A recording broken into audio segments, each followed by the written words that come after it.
What's going on, guys? I picked up a little more metal this week, and this should be all I need for the ends, and all this should leave is the bottom little skirting piece there, and I'm not going to put that on until I do the concrete.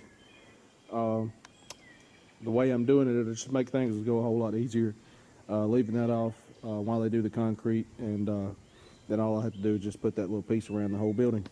But this is what I got. This is the gable trim here, and that's the corner trim. And this here is for the ends up here. Sorry about the sunlight there, but I had them do this in different lengths.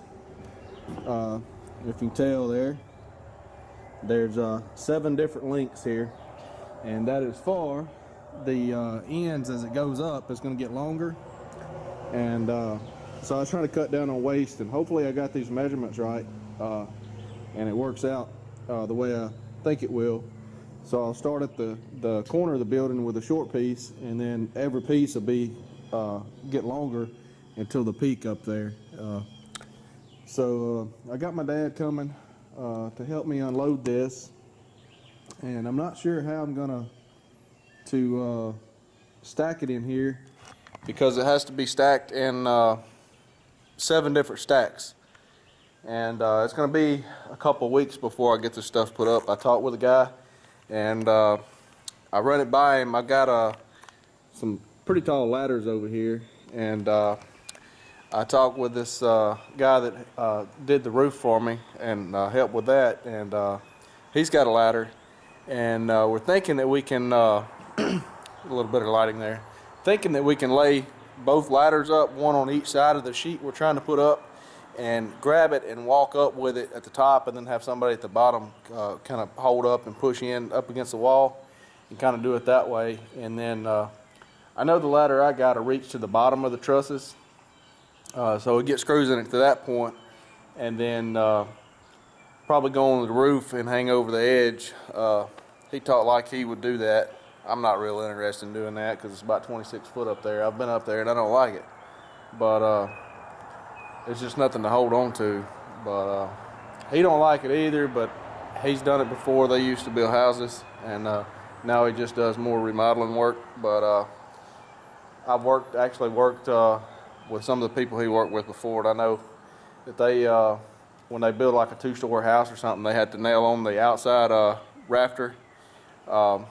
They'll hang over the edge and nail it, hold it with their hand and nail it. So I know he's got some experience doing that, and so if he's comfortable with it, I'll let him do that. But he's trying to save $600 or $700 on a man lift, and if I can pay him and get some help, and then save some money too doing that, versus having to rent the man lift and pay somebody else to help me. So we'll see how it goes, and if it looks like it's going to be too dangerous or too sketchy, we'll regroup and we'll get a man lift. But he seems to think we can do it that way, so we'll give it a shot and see how it works out. But in the meantime, I've got to figure out where I'm going to lay all this tin here, because 7 stacks of the stuff is going to take up a lot of room in here. I'm going to pull my truck out, and I guess just stack it all along the floor here some kind of way, and get that done and get it ready for a couple of weeks from now, and we'll try to get the rest of this put up. And I'll try to get some video of that process while we're doing it. I don't know how much time I have. Maybe I can just clip a GoPro up there somewhere and just kind of do like a time lapse or something, because I won't have a whole lot of time to be trying to do a video while I'm doing that. But anyway, I'll try to get that done and post some of that as we're doing it. But anyway, thanks for watching. See you guys next time.